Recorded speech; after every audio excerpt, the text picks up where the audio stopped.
Last week, I promised you something a little different and very close to my heart. And today I get to share it with you. This episode is a conversation with my dad.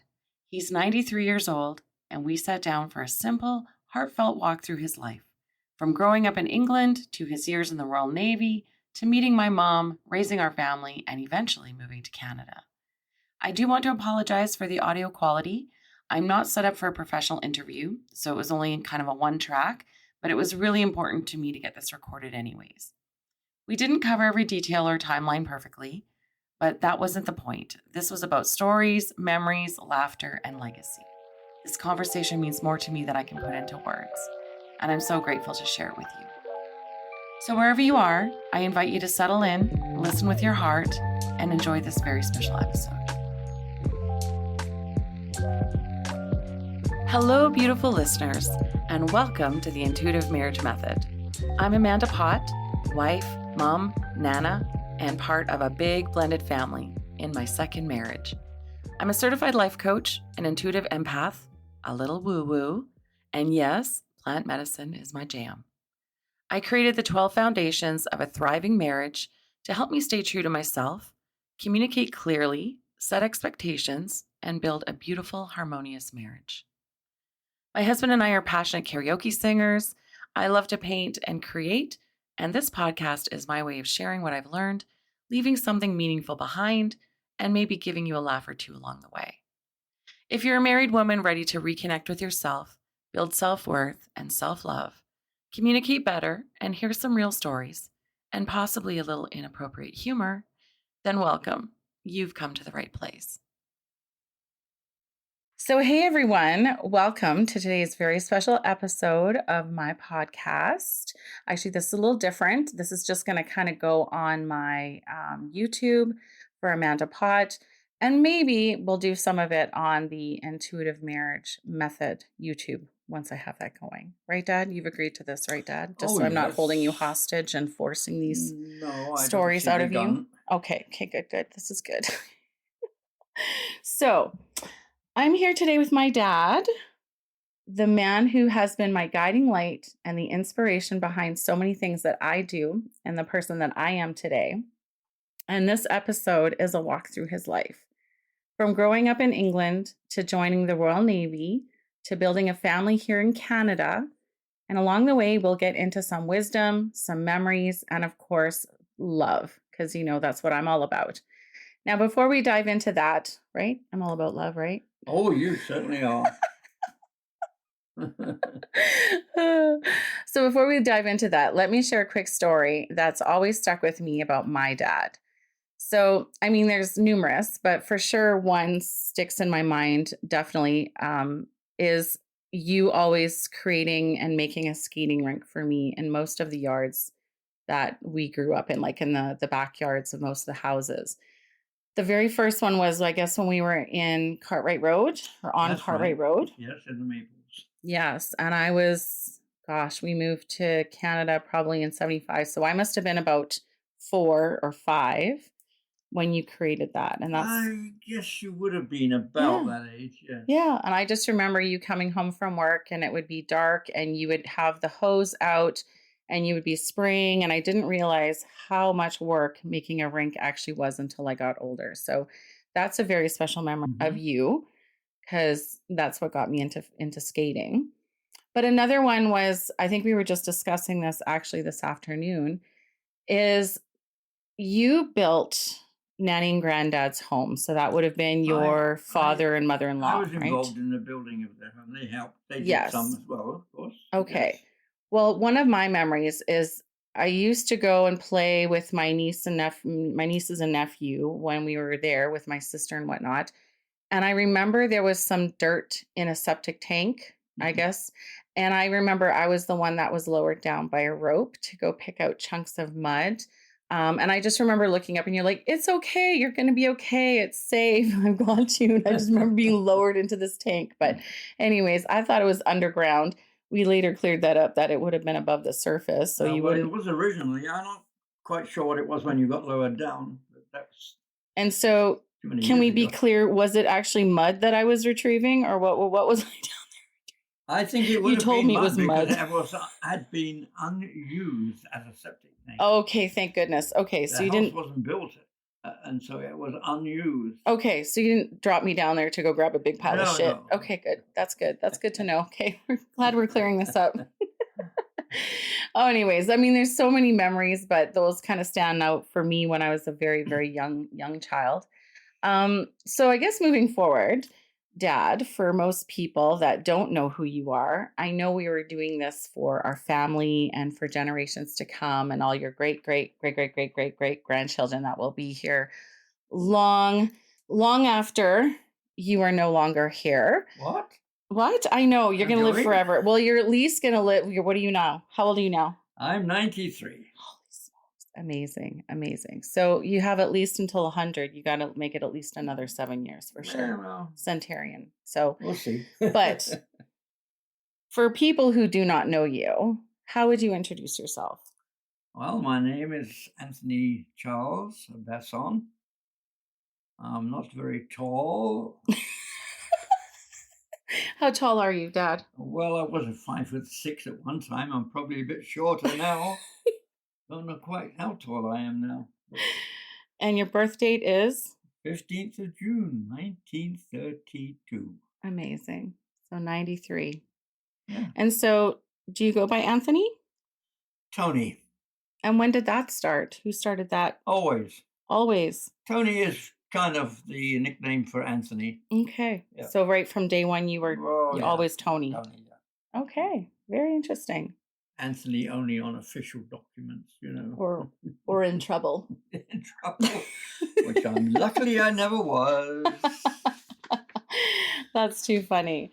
So now, I guess, where did you grow up? Like, tell me a little bit about your earliest memory of the house you grew up in and the town you grew up in. Well, I was born in England, in Nottinghamshire. I am too young to remember any of that.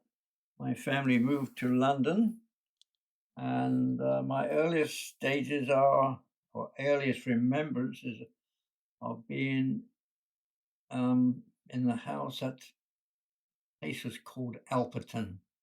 It's more or less a part of Wembley. I remember that from early age. I even remember being pushed around in a stroller when I was somewhere between 2 and 3 by my mother. Oh, wow. That's about my earliest memory that I can think of. That's a very early memory. Yeah. And I believe we might be able to, when we have this on video, we might be able to show a picture of your original home. I think you were showing me that you still have that, right? A good picture comes up on Google Earth. Okay. Yeah. Very interesting. Now, do you remember the name of your first school? Well, I went to kindergarten, but I don't remember the name of that. But my first school after kindergarten was called Lion Park Junior, I think. Okay. And now, school in England, what did the grade system look like there? Well, we didn't have the same kind of grade system as they have in North America. In fact, I don't think it was any grade system at all. You went to school junior at about 6 when as soon as you finished with kindergarten. And I'm trying to remember now, probably till you was about 11 or something in that range. And then school age at my time then was till you were 15. Oh, wow. Yeah. I did try and volunteer to go back after 15, but I was being taught exactly the same thing that I already knew from the previous year. So I quit that and went to work. I started work at 15. Oh, wow. It sounds like maybe you learned a lot more in a shorter period of time as opposed to here, maybe, Yeah, well, we didn't have this, same kind of curriculum, I guess. Same kind of thing nowadays where the kids are really in school till they're 18 and then maybe go to higher education if they can or need to or whatever. There was an opportunity to go to higher education, and it was called a grammar school. But I think he was only going to be in there till he was about 16 or something or other. I'm not sure. I did not go for that. You didn't enter No, into I that? didn't bother for that. I'm just more interested in going to work and earning some money. You wanted to get out there, start your life. Yeah. So did you have any siblings? Yes, I had a sister who was born in 1939. That was Auntie Jill. And Auntie Jill to you, yeah. I think I only met her maybe one time. Yeah, Gillian Ann. Gillian Ann. And that was your only sibling? Yes, the only one. Okay. And your dad, what did Granddad do? Granddad Basson. My father was a hard worker. He'd be up in the morning early. He'd walk to the station to go to London to do his job. He was a pastry chef. A pastry chef. Okay, Yeah. that's right. So he sort of disappeared from 6 o'clock in the morning until 6 o'clock in the evening. Wow. At work. He was a hard worker. Did he have his own bakery or did he work for a bakery? No, he worked for a company. He was a director of the company, actually. Oh, wow. But that's his profession was a pastry chef. Okay. And Grandma Basson, she stayed home and well, in those raised days, her family. Housewives or homekeepers, did all the hard work. That's amazing. And so, do you remember what did you do outside of school as a young boy? Were you outside? Did you like sports? Were you creative? Did you draw? How did you spend your free time as a young child? I was not athletic in any way whatsoever. You weren't? Really? No, not at all. Oh. I would play outside. Okay. Or inside if the weather was not too good. Anything that kids play with, young kids. I became interested in. I also got interested, I suppose, when I was about. How can I put it? 9, 10. Got interested in anything mechanical, electrical, and I started to build things. Like you'd find just scrap electronics or what? I did. I used to go. Well, I didn't have electronics. Well, I guess I'm sorry. But go and find something. You guys had a TV. You told me your parents had a TV. Oh, that wasn't until after the war. Okay, Nobody sorry. had TV. Oh, you were a little bit older. I Okay. believe they had TV in London in 1936 before the war, but that was more or less for people more well off. Okay. There wasn't little of it around. So then what kind of things would you be taking apart and putting together then? Oh, I'd find some junk piece of electrical equipment somewhere. Can't remember where now. Okay. And I'd take it all apart, clean it up, paint it until it looked like brand new. It's just something I like to do. Tinker around with. Tinker around, yeah. That's very interesting how you ended up becoming an electrician after. Well, that sort of thing always interested me, yes. Now, I know for a fact that you have a secret love of trains. When did that start, and did you ever have toy trains as a young child? I did. My parents bought me a Lionel train set. I don't remember what age I would have been, but... Like one that actually was electric, like it moved? Oh, yeah, electric. Yes, oh, really? Yes. Ooh. Yes, an American-made Lionel. Okay, okay. Not familiar, but okay. It's still... And what gauge is that? What size is that? For your train people out there. That was a O gauge. There's three. We got 3 rails. We got a middle rail, pickup rail. That's still common today. Okay. What is the gauge that you were working with? That you were doing your little diorama? Oh, N gauge. Simply because it's so small and it doesn't take up much room. Okay. And living in an apartment at the time, I did not have much room. So my dad was creating this diorama with fake little mountains and townhouses and the little shops and the people and the cars, and it was amazing. And my memory from that was, I know my brother Neil, he was into trains as well, and I guess Granddad too, right? Like Mom's dad was big into trains, or was it Uncle Wally? Yeah, Uncle Wally. Uncle Wally was? Okay, then I just remember my brother, because Neil is 7 years older than I am. he always loved trains. And so I remember in our house, I believe it was in St. Anne on St. Alphonse, you and Neil had built this massive, like, I don't know, I call it a diorama, but it's far more than a diorama. It's just a model where you had to like crawl underneath. You came up in the middle. You guys built mountains on the corner. You had fake grass. You had a tunnel. Well, As a young girl, Neil used to put gunpowder along the train tracks and go, watch this. And then he'd have a little toy car on the pile of the gunpowder and get me to watch it. And he'd explode it as the train came. Maybe this is stuff you didn't know, but it sounds like it. When you were at work, this is how I learned about the train thing downstairs. But so you had fun doing that. I guess you created that with him as well. I guess so, yeah. I mean, he would have been a teenager yeah, then. memories are a little vague on what we did then, back then. But you've always kind of had a love of trains. I did start a train model railway, a model train set, model railway. Then, but my trouble has been most of my life is not having enough room. We had enough room in St. Anne down in the basement. We had lots of it. Yeah, I think that's where you guys built that. Yeah, but we weren't there long. Right. Really. We moved lots. Yeah. Because of me. But we'll talk about that later.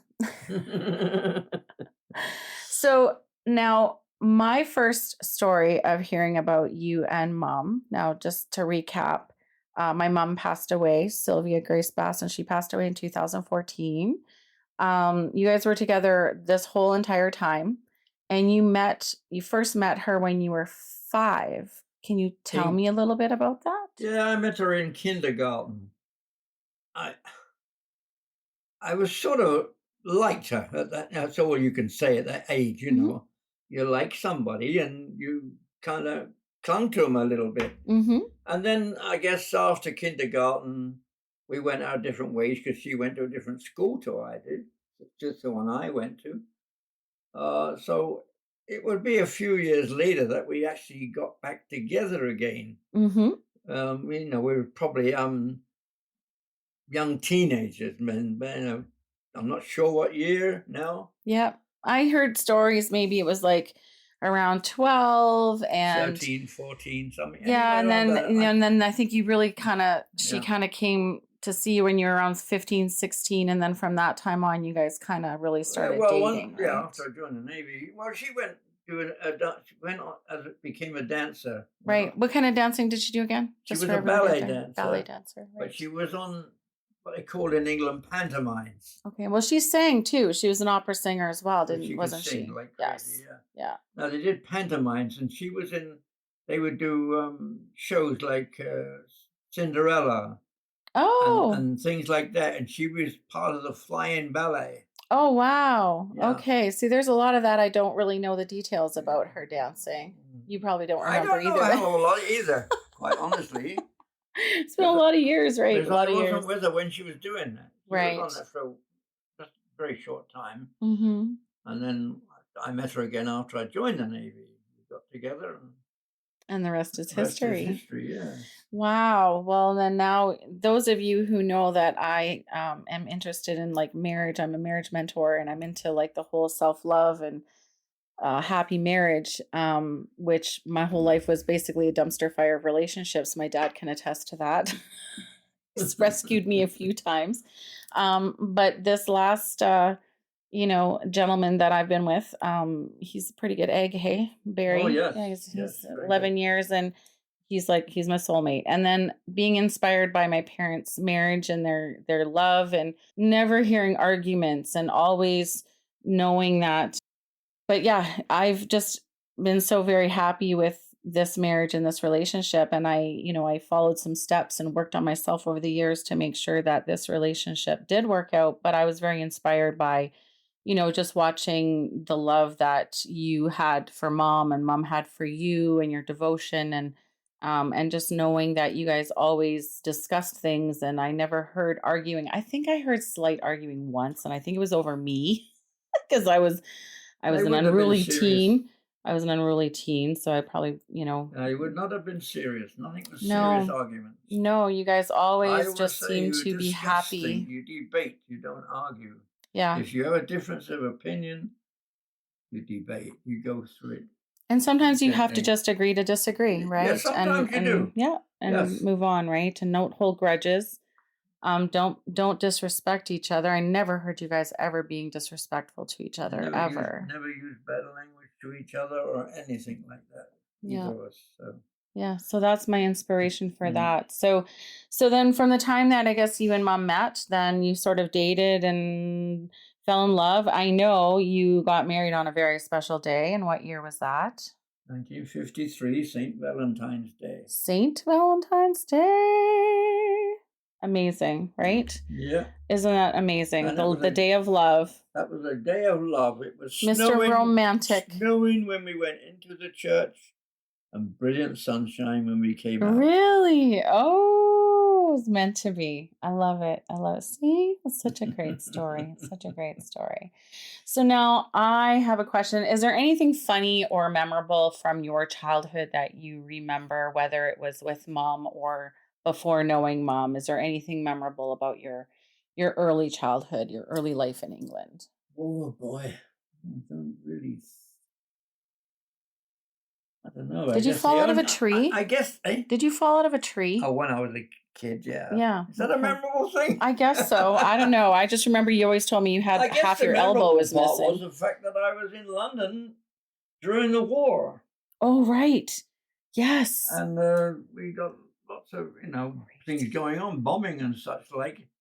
It didn't really remember. I'm not a worrier, so it never seemed to bother me very much, but it was a lot of destruction and I did lose friends. But I don't know. I guess me and my friends made the most of the war, if we can put it that way. And so you would have been how old when it started? I was 7 years. Well, just over 7 when it started. It started in 1939, September, I think. And this is when you were in London? When I was in London. And so what were your experiences like? Mom used to tell me a little bit about you could hear the sirens and then you could hear the bombs dropping. Is that your experience, and what was that like? Oh, yeah. You'd hear the planes coming over. We had a railway running at the back of our house, but not that close, but it was up on an embankment. And then there would be the mobile guns on that track at night, firing at the German planes. Oh, wow. There'd be siren, because in that way back then, they used to have lots of searchlights searching the sky, looking to pick out the planes. Mm-hmm. And used to be shrapnel dropping down from... Or a plane, I suppose. Well, I never saw that, not while I was in London. I saw that when I was evacuated to the country, more about crippled planes coming back. And you weren't terrified, or you guys just as young boys thought it was exciting? Well, I don't think it was exciting so much. You know, it's a horrible thing. But those sort of things that I'm just never kind of, I remember, I'm not a worrier. I don't worry about things. So it never made you anxious or scared or anything? No. Interesting. But wow. But I know, Mom's not here to speak of her experience. I just know that she had a hard time with it. And I truly believe that later on in life, what we now call PTSD is what she suffered from that, because she was terrified of storms and any lightning or thunder. She would have to go into a dark room. And I'm wondering if it, affected her. She just used to tell me she'd have to take Auntie Cynthia and go underneath a table when the bombs were hitting. Oh, you were telling me something about some table that you guys had. Well, an air raid shelter, people had different kinds of air raid shelters, and ours was a steel-topped table with mesh sidings in our front room, our parlor, that would give us some kind of shelter if the house collapsed on us. That's wouldn't amazing. help you much with a direct hit from a bomb. But that's amazing, like that was part of how it was. And like you said, some people had bomb shelters out in their backyard or in their basement or whatever. All kinds of black bomb shelters. I actually got my windows blown in on my bedroom. Really? One night, yeah. Ooh. I was evacuated to my aunt's in the country, which of course it didn't make much difference as they got bombed as well. Jeez. village. That's terrifying, though. Did you Yeah. and Mom ever talk about that time? Like, did she ever say how terrified she was, or did you guys ever really not talk about it much? I don't know. Maybe she did. No, I didn't know your mum that time. That's between 1939 and 1945. It's immediately after the war that I sort of got back to her again, you But know. I guess you guys probably didn't even talk about that kind of stuff when you're moving Well, I on, guess as we might have kids. come up in conversation Yeah. sometimes, but I don't really remember much about that. Was now. Mom always afraid of storms from the time that you could remember? I think so, yeah. Yeah. I'm wondering if it. Yeah. I always thought that she had mentioned that it was kind of from back then, Yeah. but interesting. I always remember an incident from my uncle. One of my uncles he was a major in the army. He came during the war to visit with us and stay with us for a little while. And one air raid, he went out the back door to see what was going on. And he come running back in. He said, God, it's more dangerous here than in the desert. All the bits of steel shrapnel coming down, from the exploding shells. Oh, my goodness. That's something we used to do as kids. Go around looking for shrapnel. Really? Yeah, it used to be all over the place. Could you return chunks it? of metal? No. No? Just little pieces of steel that come from shells that have fallen to the ground and Just to collect gutters them. and roofs and things, Wow. Yeah. Wow, what a That's time. What a time. So you kind of lived through that, and then it was over in 1945. Right? And then we had parties. That was street parties, for Okay. the Victory Day. Yeah. Oh, yes. Okay.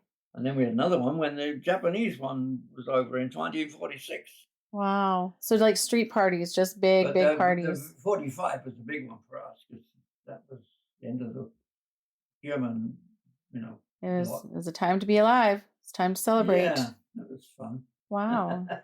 So now I guess we can kind of talk about your teenage years, and you entered into the Royal Navy. So how old were you when you joined the Navy, and what made you decide to get into that kind of to get into the Navy? I had a friend, a young friend, Mm-hmm. and he went and joined the Navy. So I thought, well, maybe I will too. Yeah, just what the heck? Just like that. Okay. And I was 17 and a half when I applied. No, I wasn't 17 and a half when I applied. I was about 17 when I applied. And I got drafted when I was 17 and a half. Mm-hmm. On January the 4th, 1950. And I went by, where did I go? By train, bus and train, yeah. And you had to travel to Portsmouth? I had to travel to near Portsmouth to a place called HMS Collingwood, which is really a base. It was an electrical school. Is it like a stone frigate? Well, that's what they used to call them. People, excuse you, what did you just say? But it's a huge stone frigate. Huge place. Yeah. Yeah. And that's where you got started. That's where I got my initial training. And, is that where you made all those brass things too? Like you used to have a beautiful collection. Not necessarily right then, but no. In other times during my courses back in that place, I became a workshop supervisor and lathe operator and whatever you want to call it, apart from electrician. And then I'd make these things. That were part of the work we had to do, the tests. Oh, part of your apprenticeship moving up. Without using anything big. Because these were amazing. And a file. That's all you had. They were beautiful. You made like a shoe ashtray. You made like a little, like a jug.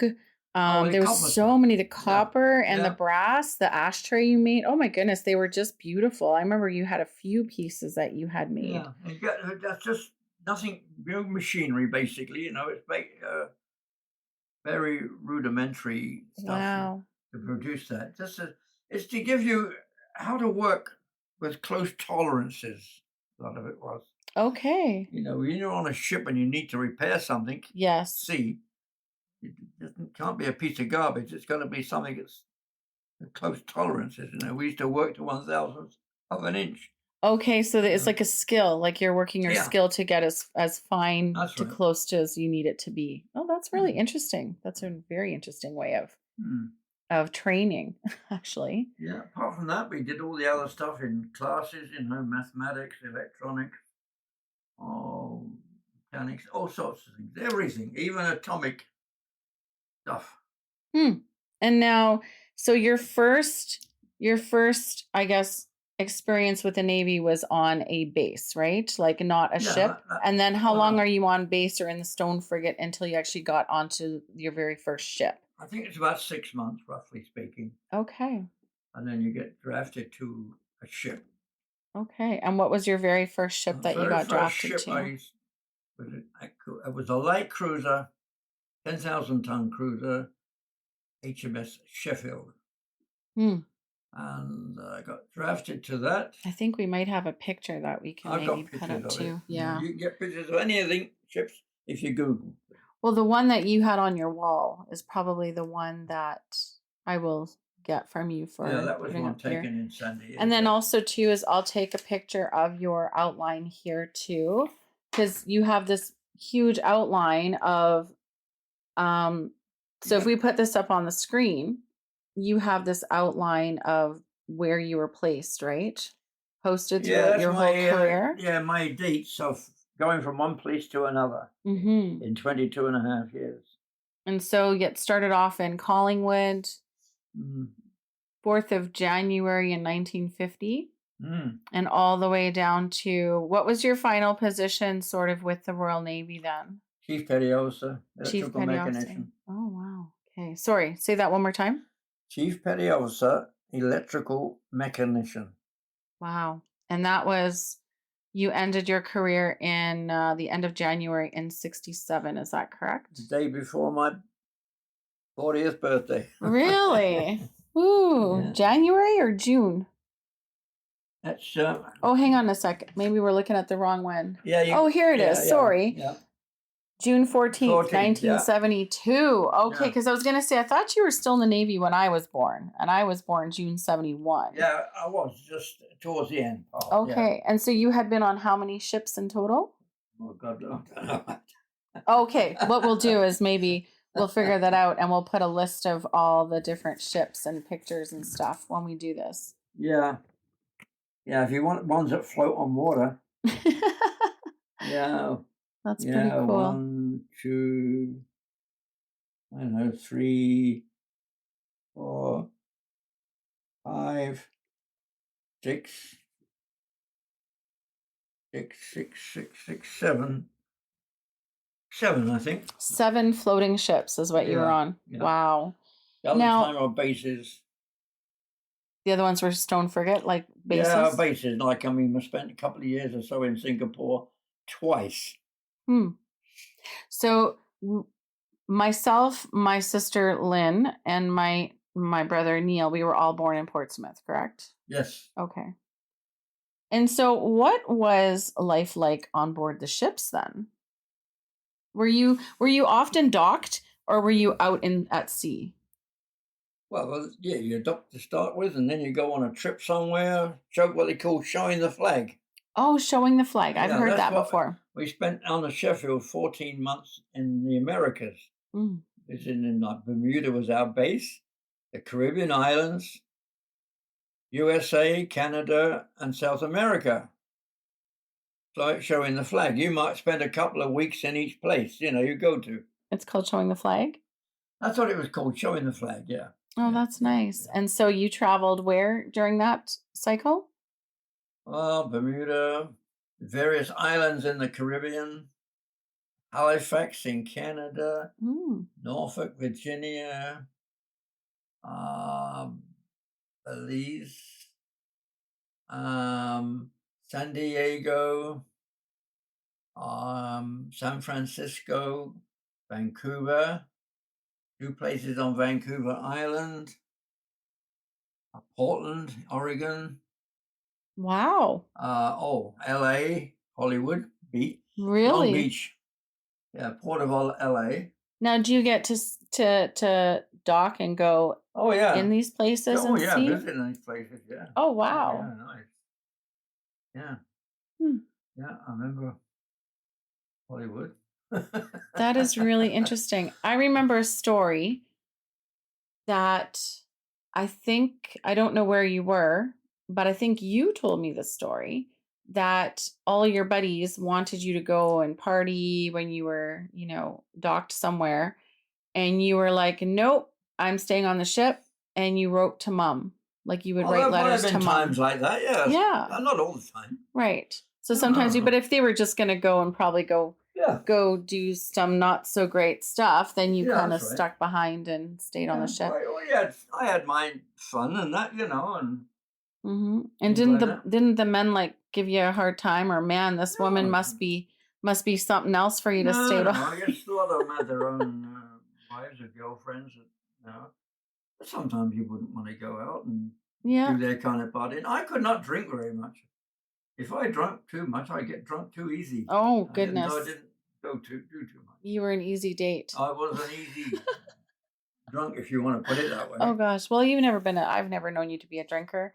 The most that you ever had a drink would be like a little shot of something, or we would have a shandy, right? Yeah, which is half beer, half Sprite. I've been drunk a couple of times, that's for sure. Well, yes, you told me a story. Like 2 pints of beer, and it's too much for me. I can't drink. No, that's good. No, it's not good for you anyways. Yeah. Don't drink. No, we had some fun. Went down to South America. Went to Mexico City. What? In the center of Mexico. Really? Well, what was that like? We were birthed in Acapulco. What was that like? Which used to be that was the holiday place at the time, not like it is now. Right. Cancun, whatever you call it. So we went into Mexico City and we paraded. We had a parade. Oh wow! Yeah. You're all in uniform and everything. Yeah. Very nice. Right, yeah. Had a parade. Went down to South America, went to Chile and Peru. That's all. Oh, and Venezuela. Oh wow. Yeah. Did you get your passport stamped? Didn't have a passport, didn't need one at all. That's too bad that they didn't have that then. You remember some things about these places, like driving from the port in Venezuela to Caracas on a bus, high up on a side of a mountain. You're looking down, and you're looking at that. You probably see those sort of things on YouTube. Yes, like that. Couldn't pay me enough to get on those. Nope. And then in San Francisco, I actually drove a car in San Francisco. Did you? Yeah, a couple of guys, and we friended up, and one said, "Do you want to drive?" And I said, "Yeah." I hadn't driven a left-hand car before. That's crazy. So I drove across the Oakland Bay Bridge. Really? Went north through a place called Walnut Creek and came back over the San Francisco Bay Bridge. This is the first time I'm hearing this story. Yeah. It was fun. It was good. That's awesome. Hey, oh my goodness. It sounds like you've experienced a lot. I actually went on the stage in Hollywood. What? I went into a show, what do you call it? A Broadway show? It's a contest. Oh. Yeah. I won a whole load of Campbell's soups. What? But I never got them because I was at sea.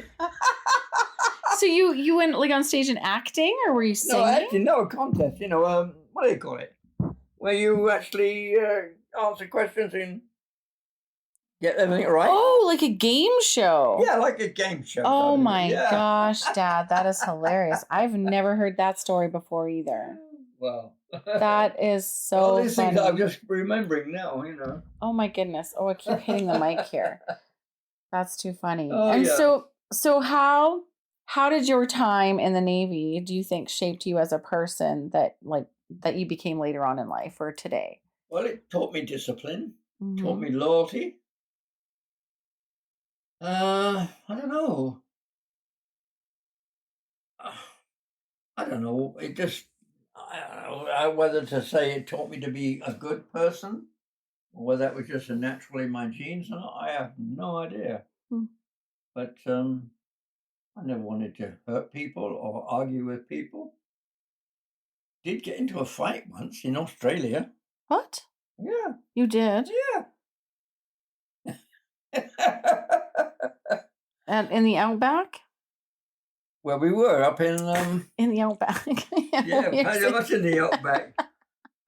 Was it Port Darwin? I think you said, right? Darwin, yeah. We went to an outdoor nightclub thingy, which is out of town, if I remember. It was about 4 hours, and we needed a ride back into town. And this guy came along in this vehicle, but there's about 3 or 4 of them in it. How should we get a lift? And they just wanted to fight. Oh, goodness. I had one big Aboriginal guy clobber me right in the side of the head, and that was it. Oh, God, you were knocked out? Jeez. How'd you guys get out of that mess? I don't know. I can't remember now. We got back to town. That's hilarious. And I suffered a bit of a jaw ache or something for quite a while, but... That's not a knife. No, it ain't nice. Well, you and I now have both been to Australia, but we were just on the opposite ends of the country, though. Yeah, big country. Interesting. Very interesting. I went there from Singapore. Oh, I suppose maybe we went there from Hong Kong. Singapore, Hong Kong, Australia. On the HMS Forth. Which was a depot, which was a submarine repair ship. Oh, really? Yeah. Oh, interesting. Yeah, because another interesting fact about that is I actually went to help some Americans' nuclear submarine. What? Yeah. Really? Yeah. It was. They called on you because they needed help? They needed an expert from England? Don't ask me why. But I got called on to help them. Really? Yeah. Can't remember what it was for now, dear. It was long ago. Oh, my goodness. They were tied up alongside us on this depot ship in Singapore, and I was asked to go aboard and help them out on something, and I cannot remember what it was. That is really cool, though, Dad. That is really cool. And so, like, when you look back on your life, what would you say that you are the most proud of in your life? Oh, gee. That's a big question, I know, but just first thing that comes to your mind. What am I most proud of? Not getting into trouble. Doing the right thing. I hope I did the right thing. And living a loving life. I don't know. It's a hard question, isn't it? It's a loaded question for sure. There's a lot of different aspects to it. Yeah. Because, I mean, we've talked lots about this in the past too, and what I find interesting is you just say that you just enjoyed a simple life, like you just liked good things and good people and good experiences. Live the right way, be a good person. You never wanted anything extravagant. You never wanted to be seen or famous or anything like that. You were just grateful to have had a good career and a good marriage and children and family. I was told to do and do it gracefully and never complain. And then I always say, what's the point of complaining? Nobody ever listens. So, well, no, true story. I mean. I just do what I had to do. I had some interesting, when I think about it, there's some interesting situations I was in, especially on the Sheffield, going across the Atlantic for the first time. First time I've been at sea. What did we do? We're in the tail end of a hurricane. Oh. And I was the one that was never scared of heights. Because me had to go up to the masthead and fix the light. That's your first experience. I remember that, yeah. It's one of the earlier experiences actually on a ship. But that hurricane thing was something else. It actually... scared you a little bit? No, it didn't scare me. See, you're never fearful. How? How are you never fearful? Well, how come I didn't get that part of you? I don't know. If things are going to happen, they're going to happen. What the hell? This is true. You can only control what you can control. No, I know that because, we cracked. And that was a big ship that Sheffield. In the middle of the ship is what they call the boat deck. big flatter area. It cracked because we were going up on waves like this on that big ship. So almost like a Titanic. And the ship is designed to bend, actually, a little bit. Yeah. But it was just a bit too much. Oh, wow. And it cracked the deck. No waves. I've never seen waves like that. That's frightening. Isn't that what happened with the Titanic? The Titanic cracked. Well, that hit us. It hit a yeah. I mean, but it did ultimately crack. And yeah, but this is just on the deck, so they that's terrifying. it up, but, so you didn't have to like bring the ship. Wow. No, we just carried on to Bermuda, and that was our base. That was nice. Yeah, right in the middle of the Atlantic, nice weather. So what was the longest stretch you were gone for? On a ship itself, 14 months, that one. Wow. Yeah. So away from your I guess who would have been born by then? Lynn? Because she was born in 1954.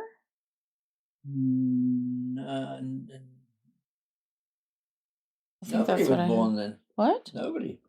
What do you mean? Well, Lynn was born that ship before 1964 when Neil was born.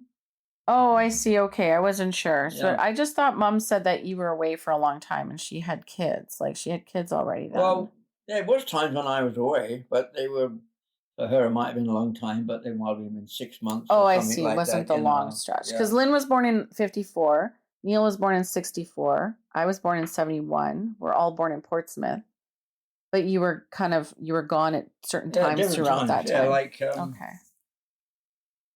Well, your little sheet this here. my sheet here. Yeah, after Sheffield,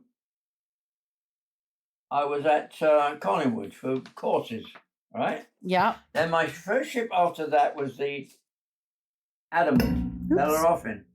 Sorry, say that again. Adamant, HMS Adamant, Mm. and Bellerophon. But that didn't go to sea. That was just tied up somewhere to stick us people for a while. Oh, okay. So like a floating office. Yeah. And my next ship after that was called the Cheviot. I got Collingwood again, then the Cheviot. And the Cheviot, I boarded the Cheviot, and then that sailed to Singapore for a refit. That took me to Singapore. Okay. On the way there, we stop at various places. Yeah. Might have been Greece. I don't remember. Okay, so you're not sure, but that's maybe when you went to Greece. And then we got to Singapore. The Cheviot was in for refit. Okay. And we lived on shore. What does that mean? It just needs a fix? Yeah, they go through the ship and refit it. Okay. I called for Mum to come and live with us up there in Malaya. Oh, that's when she moved out to Singapore. Yeah. Okay. You could bring your wives out because we lived ashore. Yes. And I rented a home in Malaya, and that's when Lynn was out there, right? She came up with Lynn. Lynn was about 18 months old. Okay. She flew out with Lynn. And we was out there for, I don't know, a couple of years, I suppose it was. And then I never on the ship anymore out there. I was always on base. Living on base. Oh, not, I didn't live, I lived at home. I used to go to work in the base. Right. I have a story. Tell me if it's true or if you even remember. Mom told me this. This is hilarious.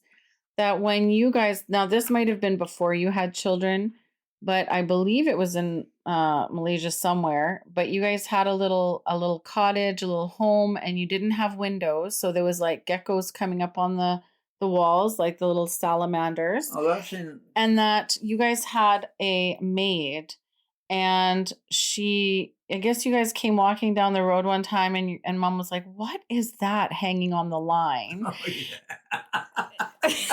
Mom told me this, and the housekeeper had gone into the garbage and taken out your used condom and washed it, and then hung it on the line to dry.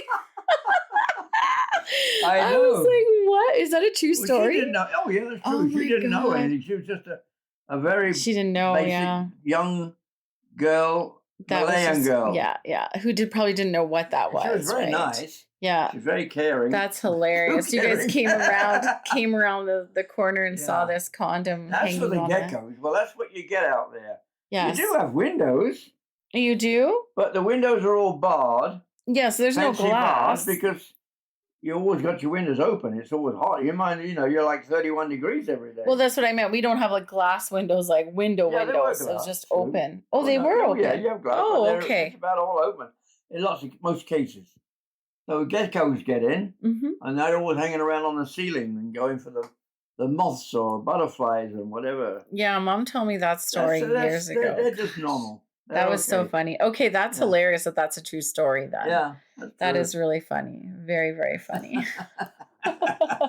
Oh my gosh. And you guys, just to kind of backtrack, I know we were kind of all over the place earlier. Do you remember your first proper date with Mom? Kind of. I know we're asking you to go long, long, long time ago.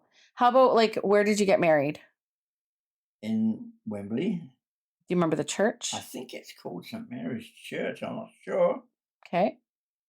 And do you remember anything that stands out most about your wedding day? Well, that you told me earlier, the weather. Yeah. Okay. So it was snowing when you went into the church and then sunny. Oh, there was one other thing about the wedding day.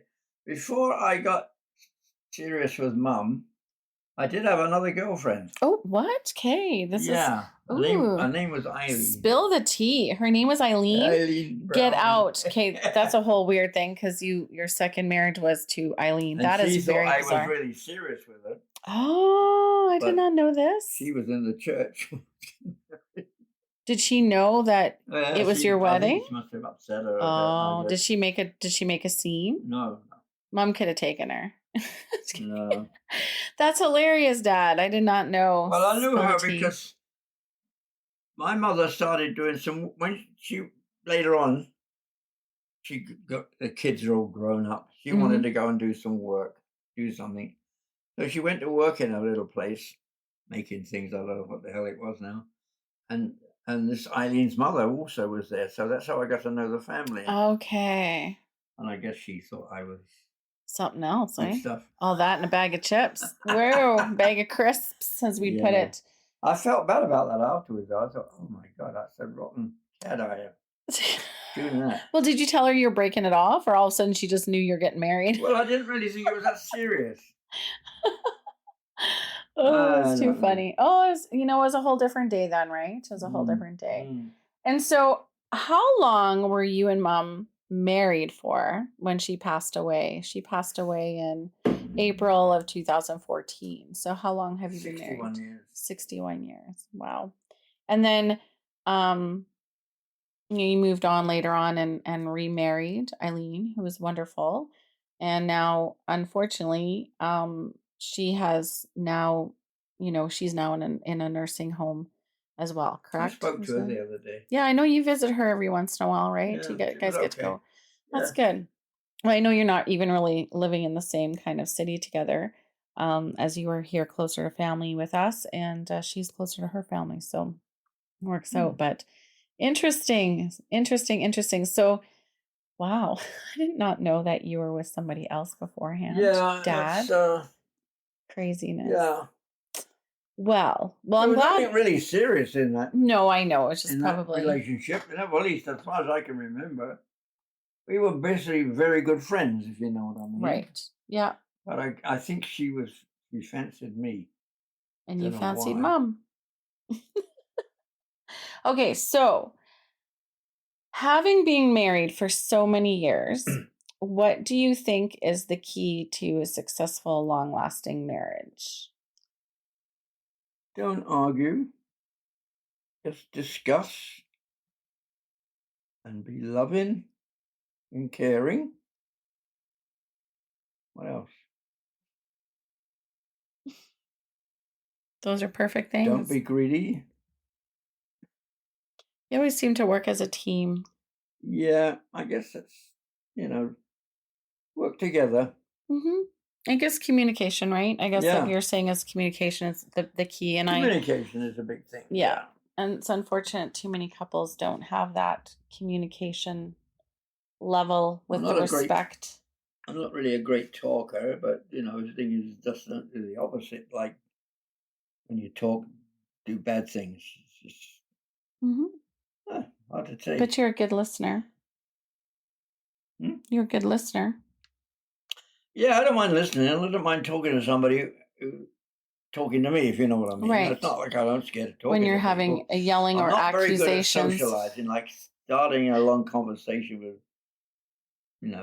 with somebody for nothing, if you know what I mean. I'm not like that. Well, surface conversations, no. Yeah. If you get into a conversation with someone and you're actually truly discussing something to kind of find something out, then I think that you're really good at that, like at diving into understanding what the person's saying. I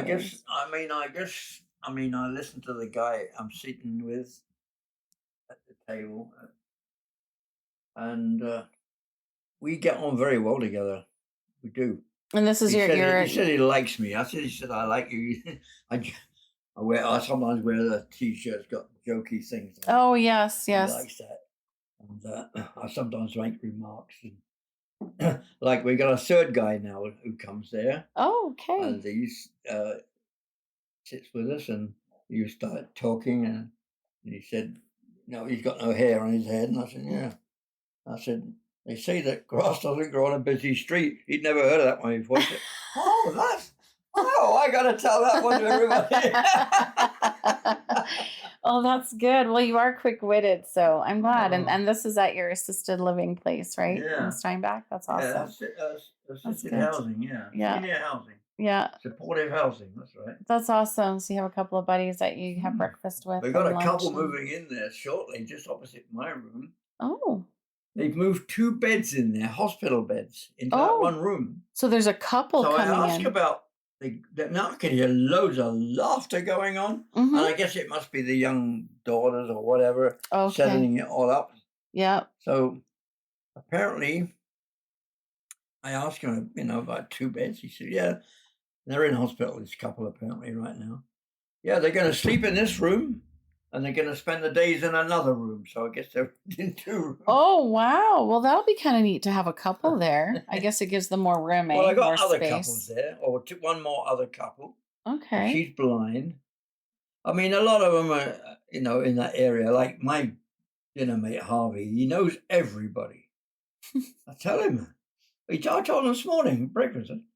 He said, because they're building a condo right alongside us. He says, I know the guy, I know the company, the guy who's building. You know everything. He said, yeah, well, I've lived in this area all my life. I said, yeah, I understand that. He used to be a farmer, then he worked for the government. And oh, is that what they're building? Like that they're cutting down all the trees? It's a condo. Yeah. Oh. You were there this morning. Yeah, I just wasn't sure what was going in there. I started laying some concrete 2 or 3 weeks ago, and then it's quiet. Now today, they got that pile of sewer pipe, blue pipes there. And today they're cutting all the trees down. Oh, wow. Okay. I'm told it's a condo going up. Well, interesting. I'm glad that you have built some friendships and relationships where you are now. Yeah, some of the women in there, you just don't nothing out of them. Yeah. There's one that comes up the hall same time as me from the other end, and she waits for me to turn. I say, no, after you ladies first. She just goes and doesn't say it. Doesn't even acknowledge. Yeah. Well, I now got Teeny next to me. Mm-hmm. Every time I see her, she walks like crazy up and down after it. Mm-hmm. Oh, good morning, Tony. Have a wonderful day. Isn't it interesting how some people are so different, eh? And then there was Shirley joined us about a week or 2 ago. Mm-hmm. She's sitting up with a group of 4 at another table. I know more about her than anybody else. She's got a loud voice. She's a tiny.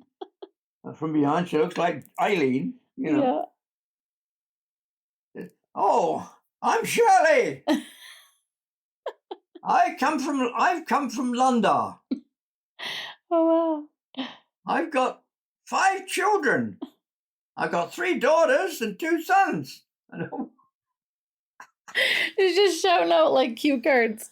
I said to her outside one day in the hallway, I said, so you come from London. What are you coming from? London to Steinbach. She said, all my kids are down here. Oh, okay. That's too funny. Well, at least you have people that are talkative and talking to you, which Yeah. is nice. Looking back, what's been the biggest joy or lesson for you in being a father? Let me see. My joy was having a young daughter, and the lesson was not having any more who like skating.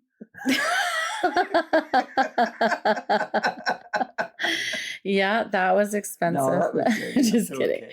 But just being a father in general, like when Lynn came along and Neil and I know Well, you guys adopted Mark. you're lucky. When your mum had Lynn, Mm-hmm. she wasn't expected to be able to have any more children. She had lots of problems. Yeah, she She had lost a lots few of babies. miscarriages. She had lots of problems. She was Yeah. out in Singapore. She had to have an operation because of a prolapsed womb thing. Mm-hmm. Mm-hmm. They said you'd probably not have any more children. Mm. And then, well, sometime later along came Neil.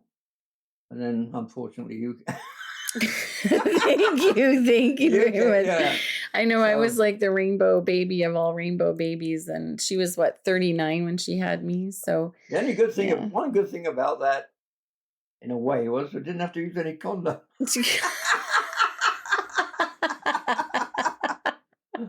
Well, you probably were traumatized after the moment. You probably thought they were going to be hanging out outside your house every time you come home now. Oh, that's too funny. But No. well, I know, and I know you worked hard and you never complained. You kind of did what you needed to do, provide and be there for us as a dad. And I just always remember you were working and always there. The only regret is I probably have not been the best parent I could have been. There's things like, okay, I devoted a lot of time to you, so somebody had to sacrifice. Yes. Neil, for example. Lynn was already well up in the years, and she was okay. I probably haven't been the best parent. I've been the best I thought I could be, but when I think about it, there's probably other things I could have done.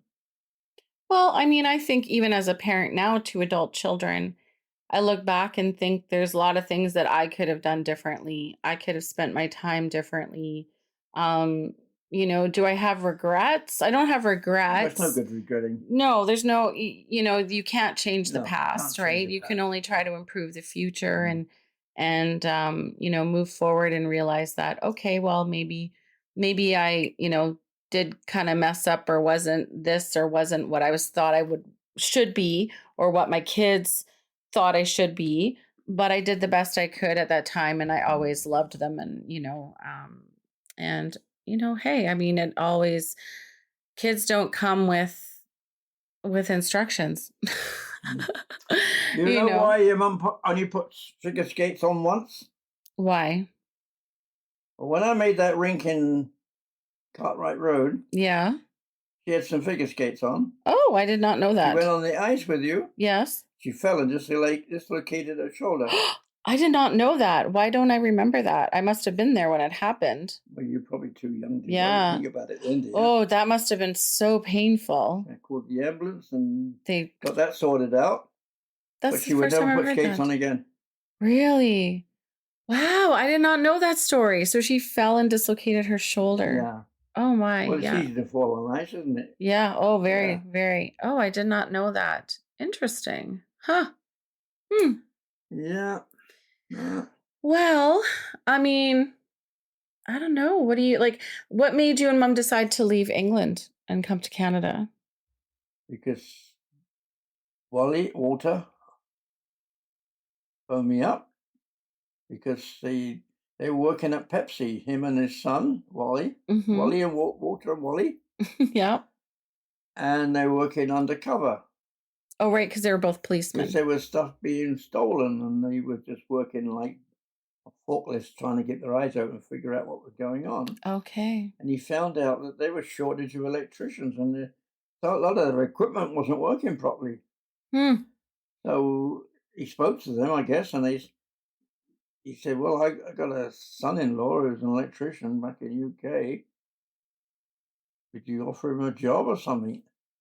And then he phoned me up and said, it's a job for you if you want it. I said, well, okay, because I'm always more interested in that kind of work than selling candies. Okay, because I was going to I'm say, more because that interested in time eating candies. you had the candy shop in England. So that was why. Is it just a better financial opportunity? Were you not happy where you were?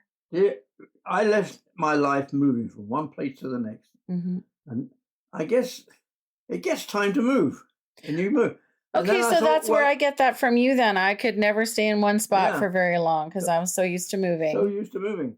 But the thing is, I had my desire was always electronics and electrics and mechanical shit, right? Yeah. Although we were doing all right in the store, it was a Yep. shirt and tie job, clean. But But it was an exciting opportunity it's an too. opportunity. So I said to him, well, if you can come to here and help Sylvia run the shop, I'll go over there. Mm-hmm. And we did. We crossed paths each way, I guess, Mm-hmm. And I spent 3 weeks. Yes, 3 weeks in Winnipeg. I stayed with Walter in his office in a bed. He got a bed there. With Wally. Mm-hmm. I went to Blackwood's Beverages.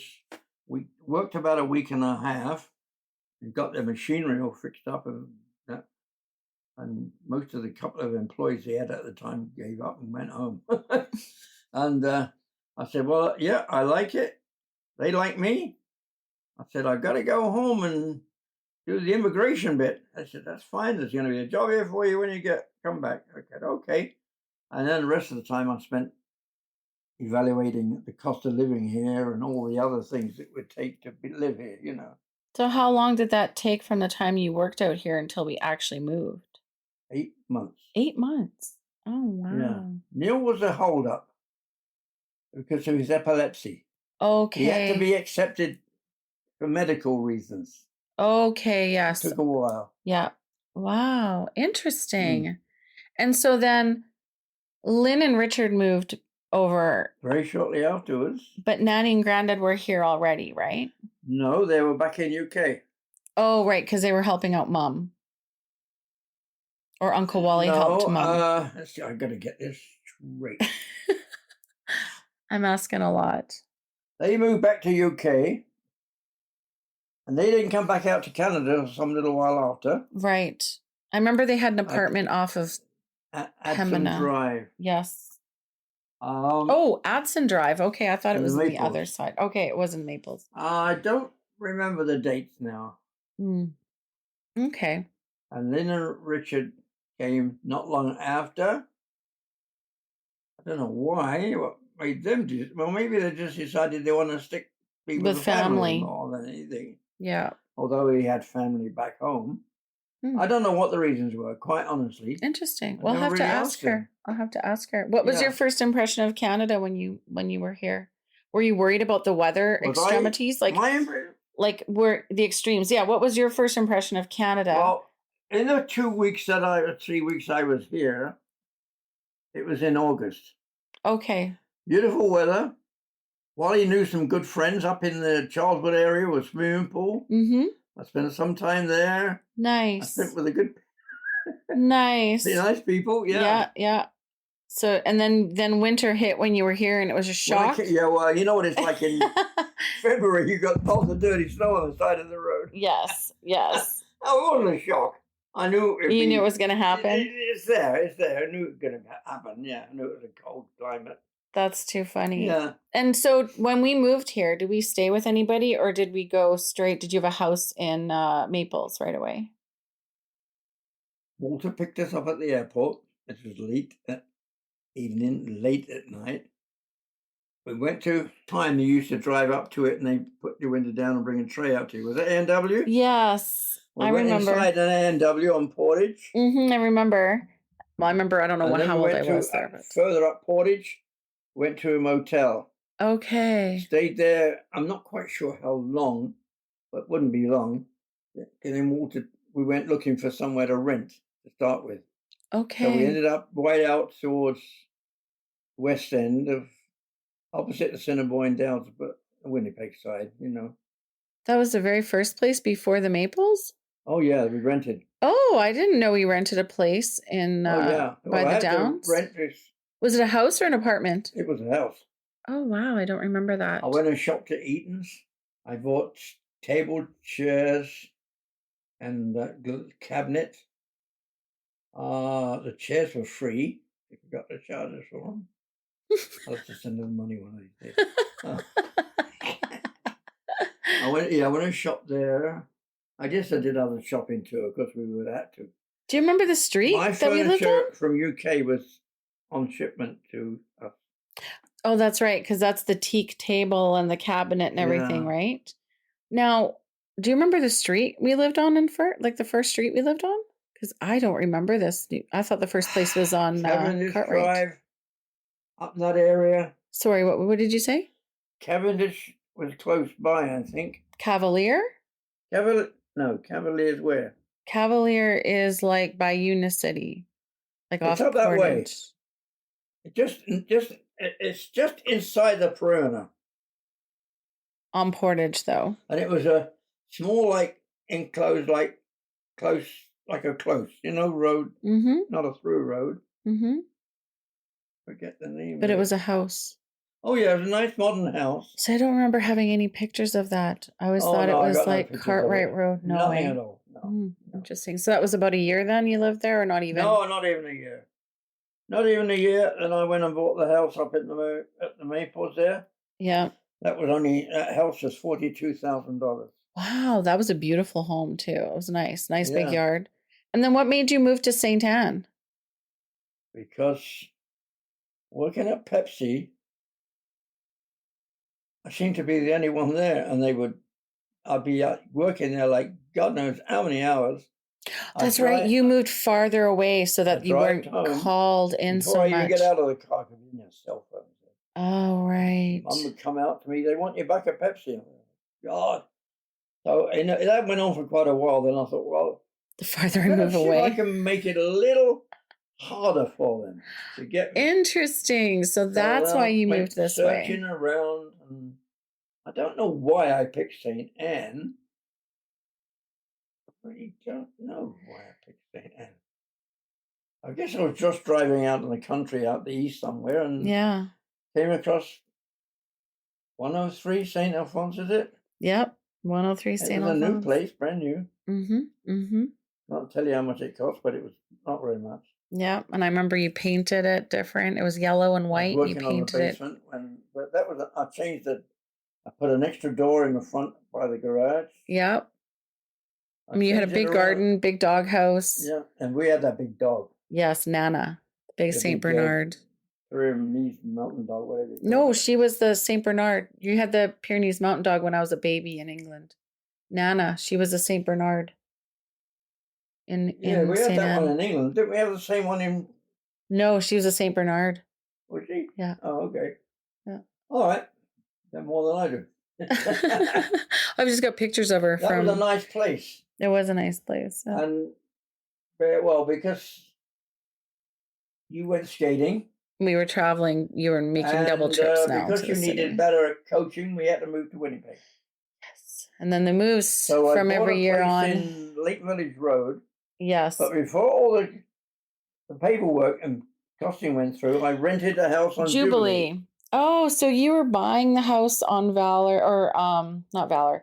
You're buying the house on Lakeside Village. Lake Village Road. Which was a side-by-side level. Yes. So you bought that house, but I was always wondering why we were in Jubilee for such a short stint, because I went to grade 5 there. Just while all the paperwork stuff went through. Yeah. I don't think it was there that long, maybe, in months, I guess. I don't know why it took so long. I can't remember now. And then we were Lakeside for a couple of years, but I went to grade 6 in Bonnie Castle. And then grade 7, I went out to Orillia to train with Doug Lee, that coach. You guys still stayed there. And when I came back, I went to a different school, junior high, Arthur A. Leach. And then shortly after that, we moved to Valor Road. And I don't remember why we moved to Valor Road. Was it because I was... Valor Road. I think it was at Gordon Linney, my coach moved, or training somewhere different or something. I can't remember. No, I don't think... Well, because on Pembroke, it wouldn't have mattered anywhere in Winnipeg. Yeah. Why did we move to? You were just ready to move again?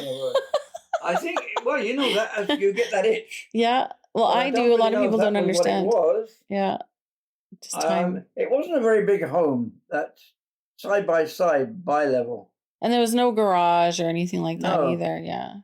So It was nice, but I it didn't wasn't. have a garage at Valley Road either, but I had the back entrance. So I like that house, the Bella Road house. it's old, 100-year-old, eh? Yeah, yeah.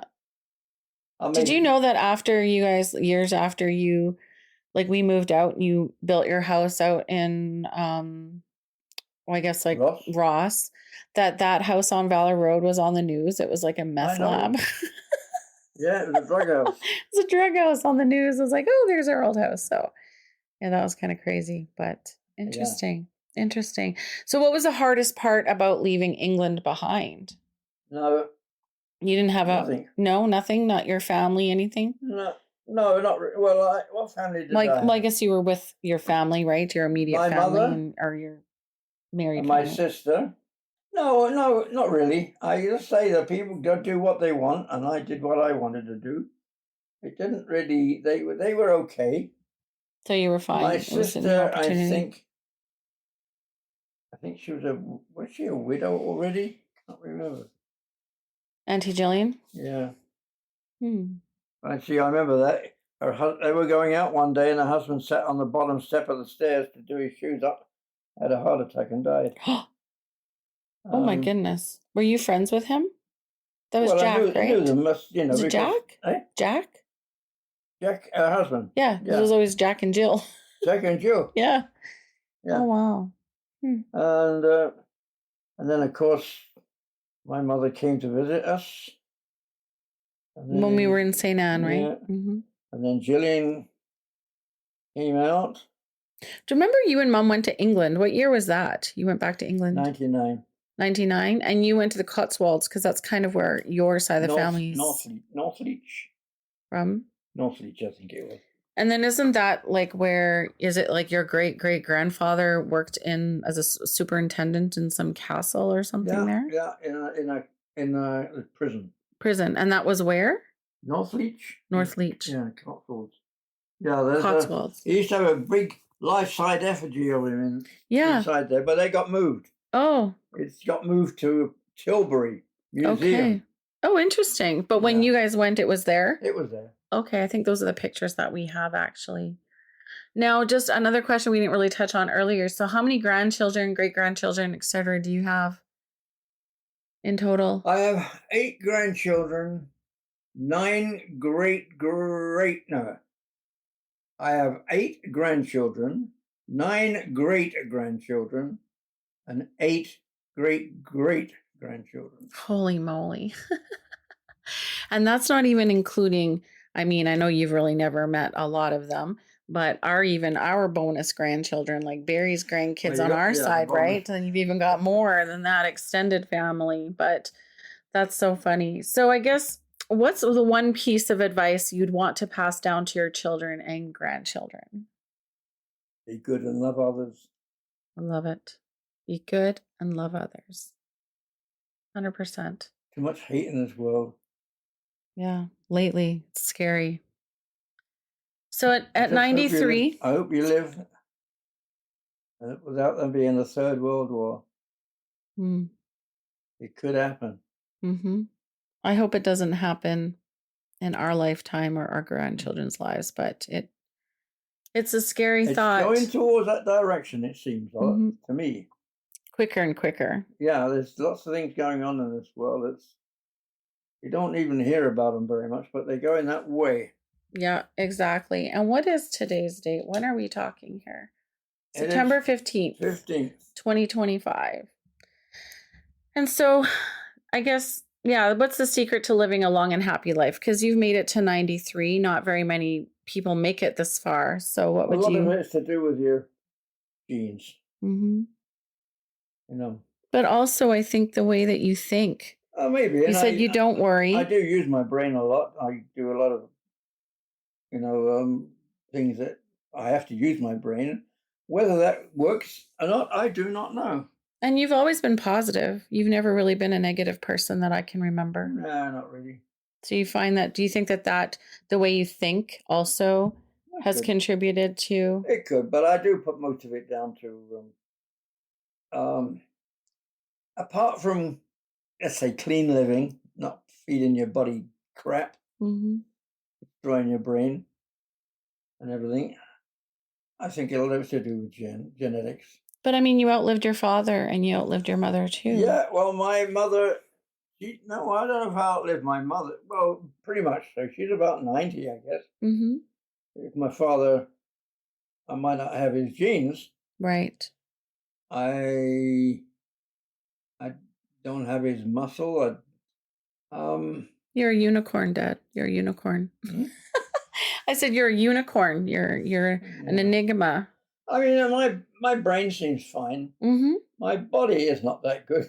Well, I mean, I get it, but at the end of the day, I look at it this way: is Mom, had dementia and Alzheimer's, and so she lost her brain part years before she lost her body, and then her body kind of deteriorated, right?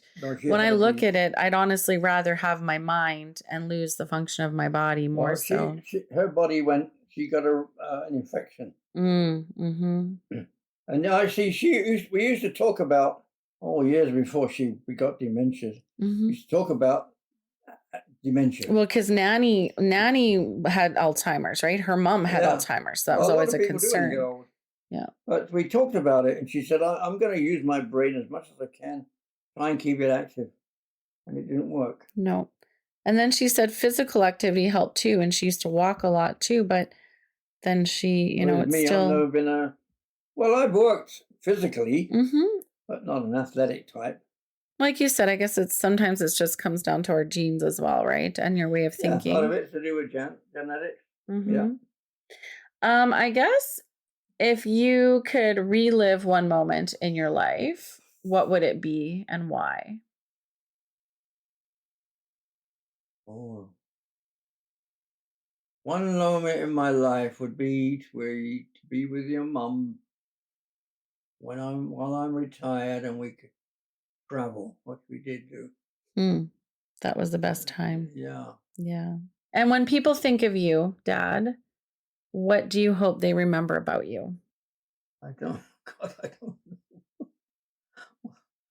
don't know. You're just a good-hearted person. You're funny as hell. Well, your sense of humor is... Well, you're quick-witted, and if you could leave a little thing, what would you want people to remember you by? I don't know. It's hard to just praise oneself, if you like. It is very hard. It is very difficult, but now's your time. Brag away. You're 93. I never got into trouble. That's my biggest thing in life. I go by the law. And kept your nose clean, worked hard. Rules of the law, try not to be, I don't know. I'm going to say try not to be stupid, but sometimes you can be stupid in front of it. This is true. This is true. So just overall a good person, lead with love, and that you worked hard and know more about what I should be than me. Kept your nose clean. Can't put things into words very well like that.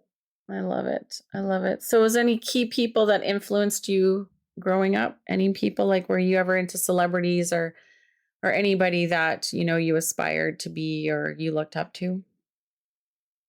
Who would I look up to? Nobody. Who's better than me?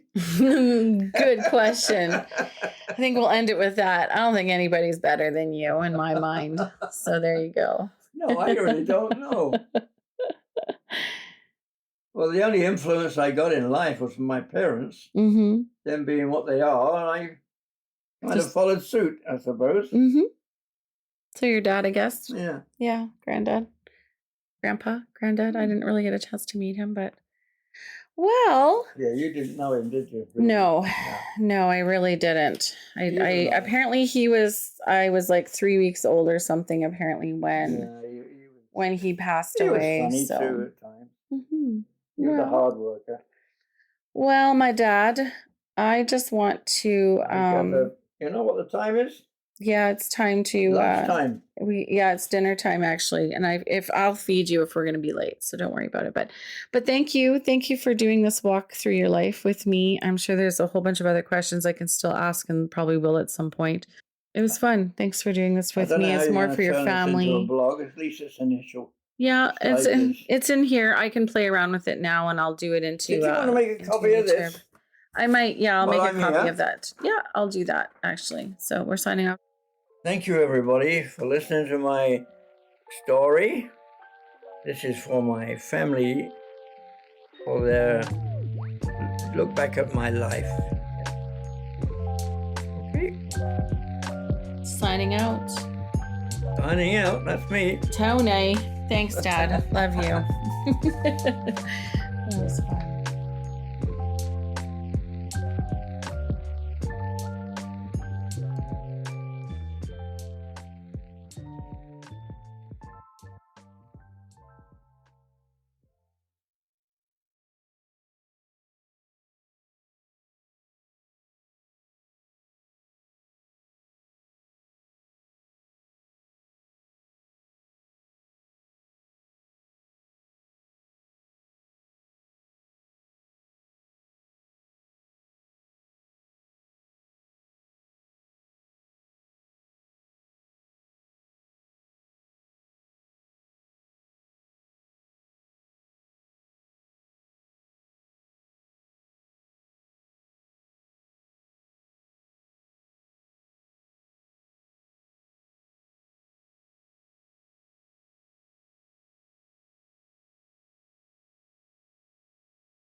Hello, beautiful listeners, and welcome to the Intuitive Marriage Method.